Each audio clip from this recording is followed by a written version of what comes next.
बिस्मिल्लाहिर्रहमानिर्रहीम, अस्सलाम वालेकुम। आप देख रहे हैं प्रोग्राम आपकी बात, मैं हूं हारिस अमीन खान।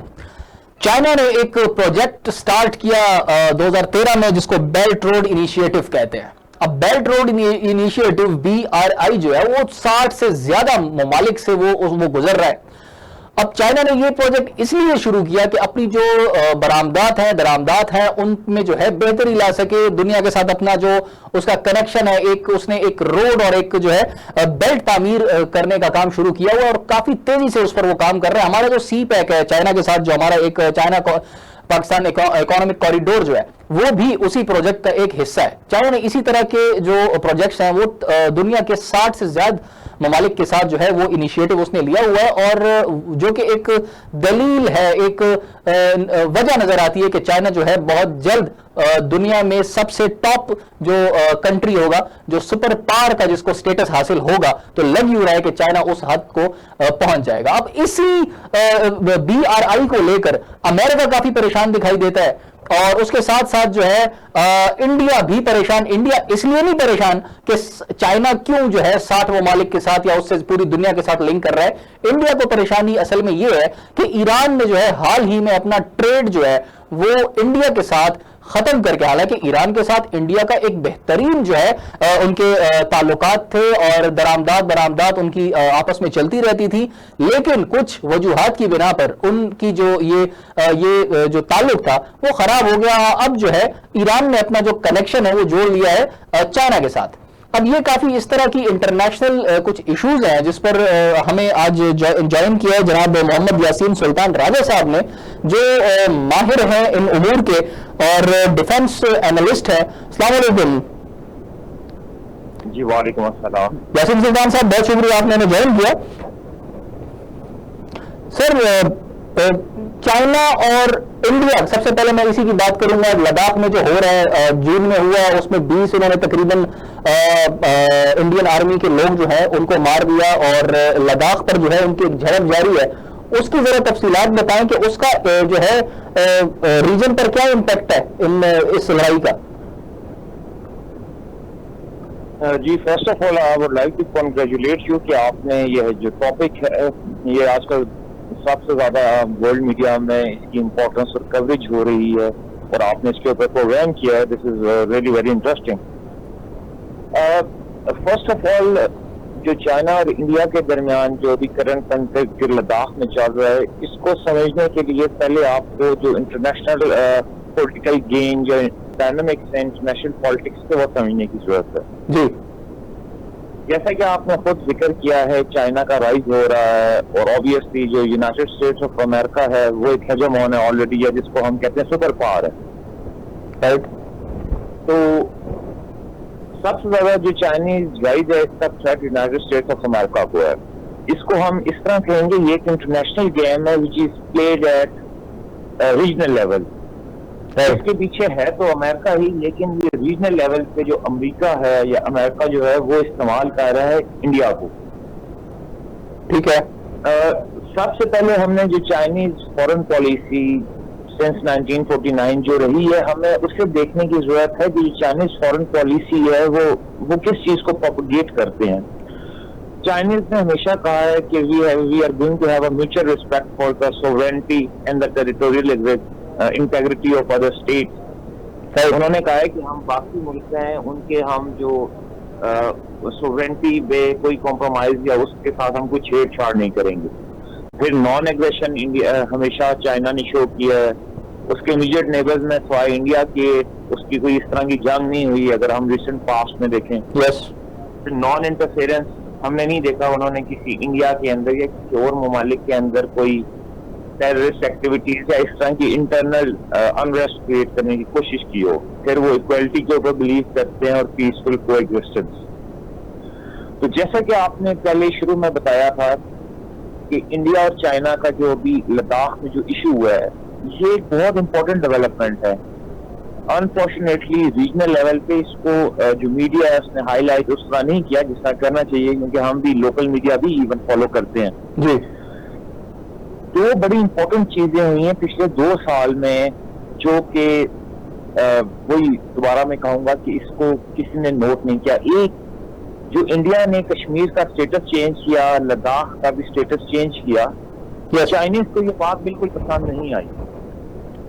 अच्छा। और इस साल मई के महीने में जो ताइवान का प्रेसिडेंट नया इलेक्ट हुआ था, उसमें इंडिया के 2 एमपीज हैं, उन्होंने वर्चुअली पार्टिसिपेशन की थी ऑन मीडिया, मतलब उन्होंने उसके अंदर, तो चाइनीज ने इसे बड़ा नेगेटिवली लिया था, क्योंकि चाइनीज को ये बिल्कुल पसंद नहीं आया कि जो ताइवान का प्रेसिडेंट है उसकी जिस वक्त वो स्पीच वगैरह हुई जब वो इलेक्टेड हुआ, या उसके फौरन बाद ये सारी चीजें अनफोल्ड होना शुरू हुई। नहीं तो यासीन सुल्तान साहब, ये जो लद्दाख का इशू है, मतलब ये तो इनके दरमियान काफी अरसे से था, लेकिन ये एक्टिव तब हुआ अगर हम देखें तो जब इंडिया ने जो आर्टिकल 370 की जो है उस पर उसका इशू एक रेज हुआ और पाबंदियां आयद की कश्मीरियों के ऊपर, तो उसके बाद जो है लद्दाख का इशू भी एकदम रेज हो गया।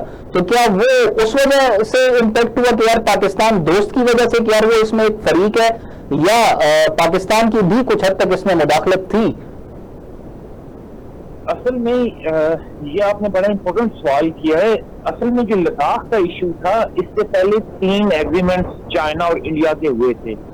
उसमें एक ये था कि यूनिलैटरली हम इस पे कोई बंदा डिसाइड नहीं करेगा, तो इंडिया ने चाइना से मुशावरत किए बगैर उसने जो लद्दाख है उससे स्टेट या यूनियन टेरिटरी का हिस्सा बना दिया। तो चाइना को ये बात बिल्कुल पसंद नहीं आई। आपने बिल्कुल सही कहा है कि जो इंडिया ने ये जो हरकत की है, ये चाइनीज जो लाइन ऑफ एक्चुअल कंट्रोल है, उन्होंने कहा कि हम इस जो लाइन ऑफ एक्चुअल कंट्रोल है जिसके ऊपर हमारे एग्रीमेंट्स हुए थे पहले, हम उनसे बैक ऑफ कर रहे हैं और अब हम उन्हें नहीं मानेंगे। तो सो दैट्स व्हाई जो चाइनीज हैं उन्होंने कहा कि अब तो ये this was basically a disputed territory, आपने इसका स्टेटस किस तरह चेंज कर दिया। तो ये बहुत बड़ी वजह है, बेसिकली इंडिया ने इंस्टिगेट किया, नंबर 1। नंबर 2 क्या हुआ, we have to understand at the strategic level, जिसका मैंने बात की है कि United States of America basically, अगर आप यूनाइटेड स्टेट्स ऑफ अमेरिका की हिस्ट्री देखें, how it became a super power या how it became a hegemon और द वर्ल्ड हेजीमोन, वो किस तरह बना। उसने सबसे पहले अपने नेबरहुड के अंदर जो ममालिक थे उनके साथ ताल्लुकात बेहतर किए, और उसने कोशिश की कि जो कम्युनिस्ट या सोवियत बैक कंट्रीज है उनका इन्फ्लुएंस वहां पे ना हो या उनके अगेंस्ट ना हो। अब चाइना की जो राइज हो रही है, इसके अंदर यूनाइटेड स्टेट्स ऑफ अमेरिका क्या कर रहा है, वो इंडिया और ताइवान को इस्तेमाल कर रहा है। तो वो ऑब्वियसली जंग नहीं हो सकती, क्योंकि दोनों चाइना एक, लेट मी टेल यू, जो चाइना है first it has to become a regional hegemon. वो रीजनल सुपर पावर बनेगी तो फिर वो वर्ल्ड सुपर पावर बनेगी। बिल्कुल ठीक है। At this moment regional level के ऊपर आपको पता है कि जो चाइना का नेबरहुड है, उसके लिए टर्मिनोलॉजी यूज होती है, नेबरहुड से मुराद है उसके पड़ोसी, उसको कहा जाता है they have a very tough neighbourhood. वो किस तरह, जापान और चाइना के इशू है, इसी तरह फिलीपीन, वियतनाम, इनके इश्यूज हैं, फिलीपीन के इशू हैं चाइना के साथ, साउथ चाइना सी या ईस्ट चाइना सी में। तो चाइना का जो नेबरहुड है वो बड़ा टफ है, तो इसमें अमेरिका का एक बहुत बड़ा रोल है। अमेरिका इन ममालिक को इंस्टिगेट कर रहा है या उन्हें सपोर्ट कर रहा है, ताकि जो चाइना की राइज है उसे चेक किया जा।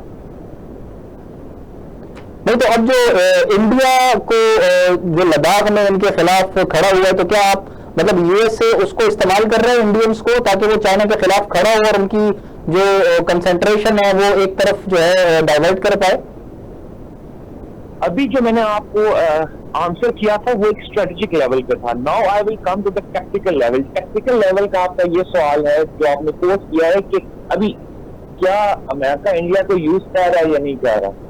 तो इसका जवाब ये है कि अभी महीने के अंदर अंदर इंडिया ने 72,000 असॉल्ट राइफल्स हैं वो बाई किए हैं अमेरिका से।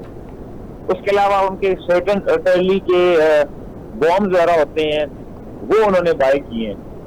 तो ऑब्वियसली इंडिया को जो सबसे बड़ी सपोर्ट है इस पूरे क्राइसिस में वो किसकी तरफ से है, वो यूनाइटेड स्टेट्स ऑफ अमेरिका की तरफ से है। उसके अलावा उसमें बाकी ममालिक हैं, जिसमें फ्रांस हो गया जिन्होंने रफाल की जो डिलीवरी थी उसको बहुत जल्दी किया है, वो 4 आए हैं, 8 आने थे तो 4 आए हैं। तो अभी ये फ्रांस है, उसका तो चाइना से इस तरह हम नहीं कह सकते क्योंकि उसका जो एरिया और इन्फ्लुएंस है वो south Asia is not that much important for the French, लेकिन जो इनके बाकी अलाइज है इंडिया के वो सपोर्ट करें, जिसमें इसराइल भी है, वो भी उन्होंने भी कुछ इन्हें वेपन्स वगैरह, इसके बाद जो लद्दाख इशू है वो उन्हें वेपन्स दे रहे हैं जी।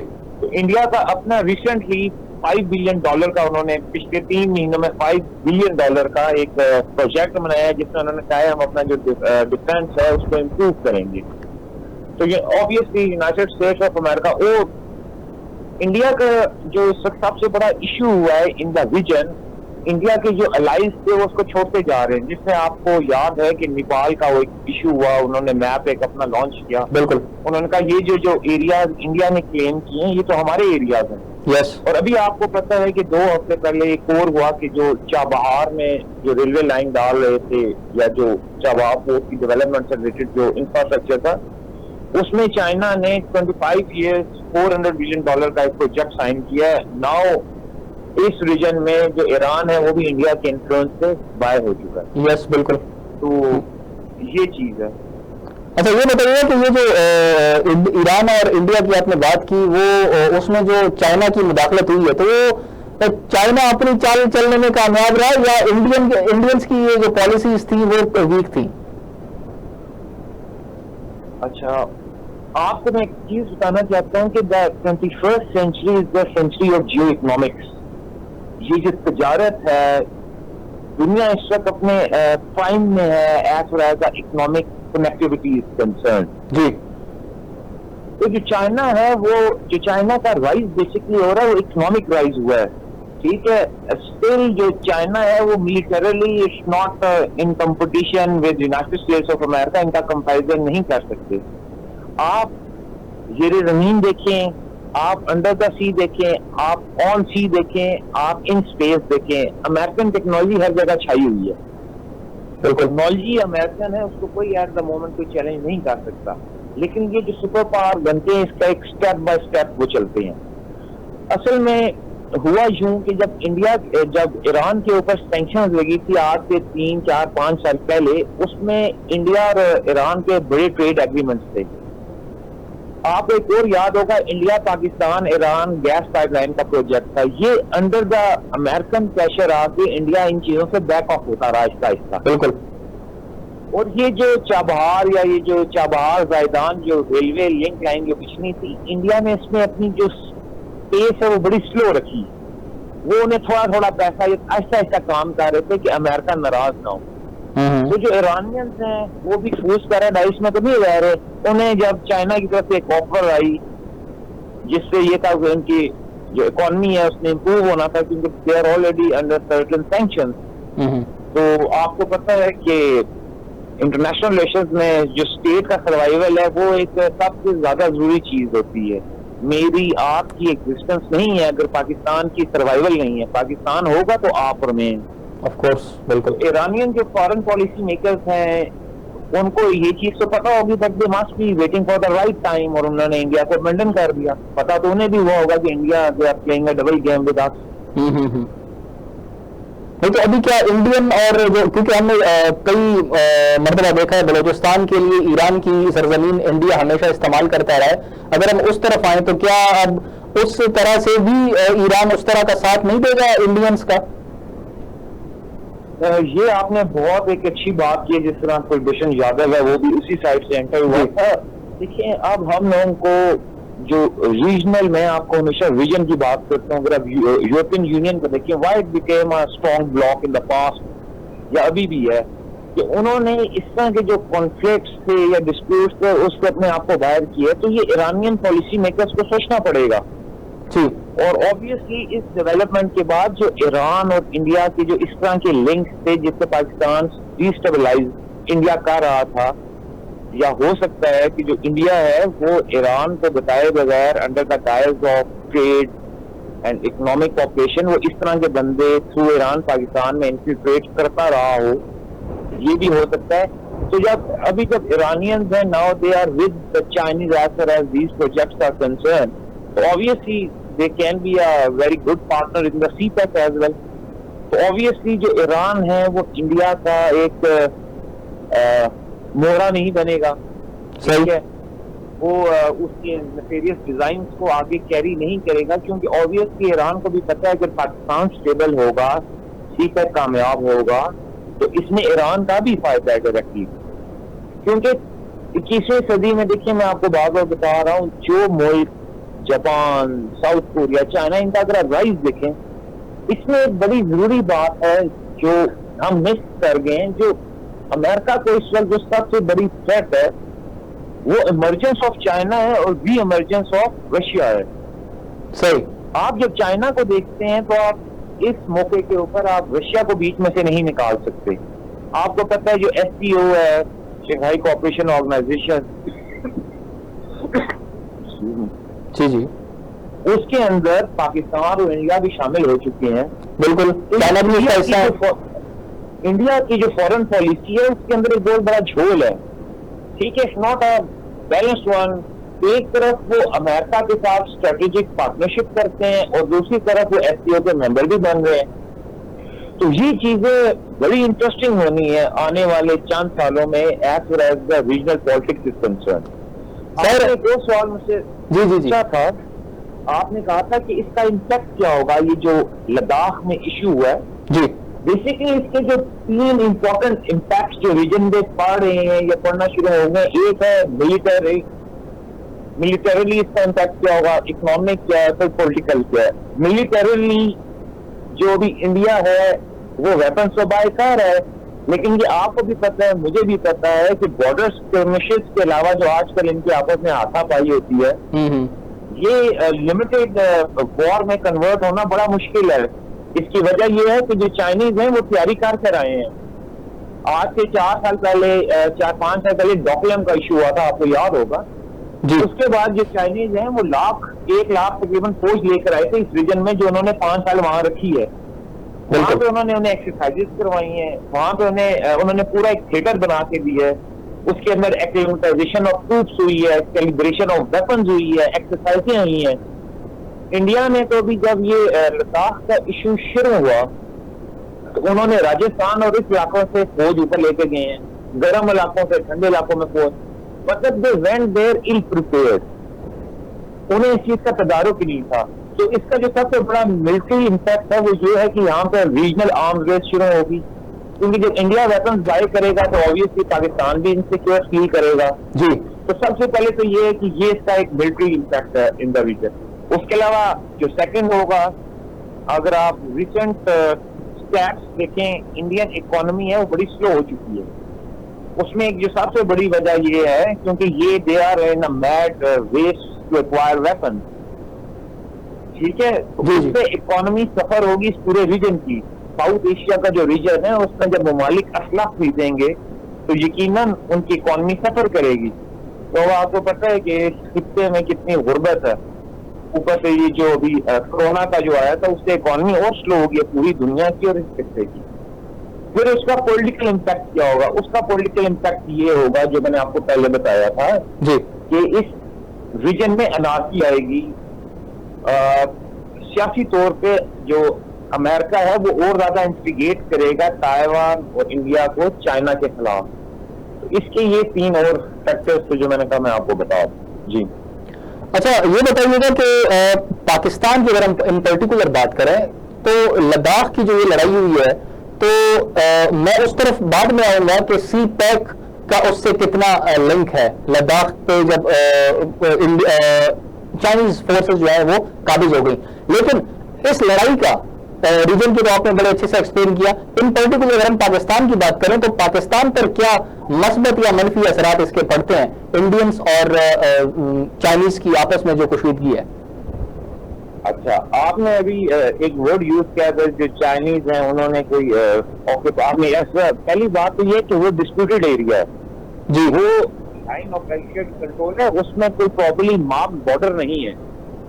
तो ये चीज हम नहीं कह सकते चाइनीज ने कोई कब्जा किया है। असल में मैंने आपको पहले बताया है कि पहले इंडिया ने जो प्रीवियस एग्रीमेंट थे उन्हें वायलेट किया है, जो उन्होंने कश्मीर का स्टेटस चेंज किया है।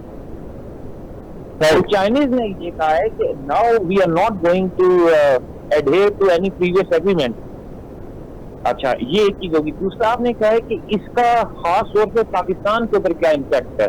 यस। इसका पाकिस्तान के ऊपर सबसे बड़ा इम्पैक्ट है वो ये है कि इंडिया अपनी खपत मिटाने के लिए जो कि अगेंस्ट चाइना उसे डिफीट हुई है या at the global level they couldn't defend themselves as far as Ladakh was concern, वो कोई यहाँ पे फ्रंट ना खोल लें जिसका उन्होंने एक बालाकोट की एक फेक उन्होंने एक क्लेम किया कि हमने across the border we went, हमने पाकिस्तान पे कब्जा किया। तो उस हिसाब से जो पाकिस्तान ने पूरी तैयारी की हुई है, आपकी जो फॉरवर्ड एयर बेसिस हैं वहां पे आपके जो फाइटर प्लेन्स हैं दे आर रेडी अगर इंडिया कुछ ऐसा करता है।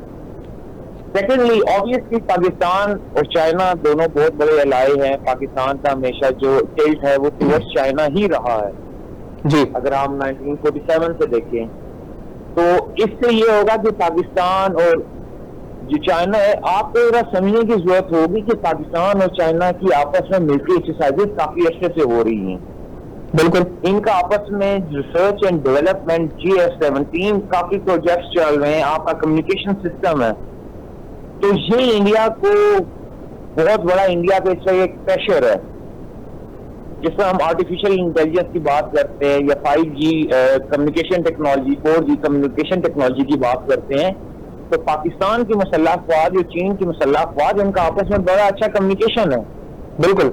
हाँ, हम अक्सर देखने में आता है कि कंबाइंड जो है कोर्सेज भी किए जाते हैं दोनों ममालिक की अफवाज के दरमियान। जी बिल्कुल, आप बिल्कुल सही कह रहे हैं। तो इंडिया को भी इस चीज का पता है जी। तो इंडिया कोई भी एडवेंचरिज्म चाइना या पाकिस्तान के खिलाफ नहीं करेगा इस मौके पे। ठीक हो गया, मतलब पाकिस्तान पर जो है एक मस्बत ही इसका असर है इस कुशीदगी का। बिल्कुल। देखिए, इसमें कुछ ऐसी चीजें जो मैं आपसे इस वक्त डिस्कस नहीं कर सकता जी। कि जो हमारे बॉर्डर पे हालात हैं इस मौके पे वो क्या है। ऑब्वियसली हम इस सिचुएशन से ला ताल्लुक नहीं है, मैं आपको सिर्फ ये बताना चाहता हूँ राइट कि मुसल्लह अफवाज पाकिस्तान तैयार हैं इंडिया की हर तरह की एडवेंचरिज्म के लिए, लेकिन अल्हम्दुलिल्लाह इसमें हमें कोई पैनिक करने, अवाम को पैनिक करने की जरूरत नहीं है किसी भी लिहाज से।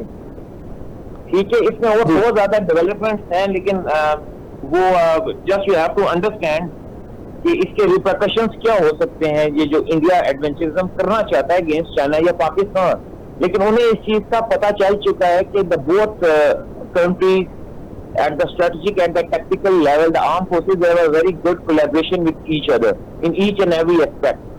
जी।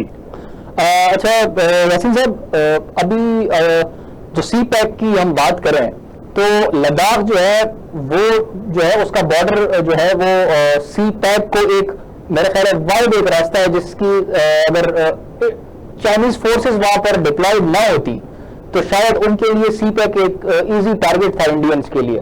तो इसके बारे में भी मैं आपसे जरा जानकारी लूंगा। उससे पहले एक छोटी सी ब्रेक लेंगे, ब्रेक के बाद वापस आकर मैं आपसे इस सवाल की तरफ जाएंगे। छोटी सी ब्रेक लेते हैं, ब्रेक के बाद दोबारा हाजिर होंगे।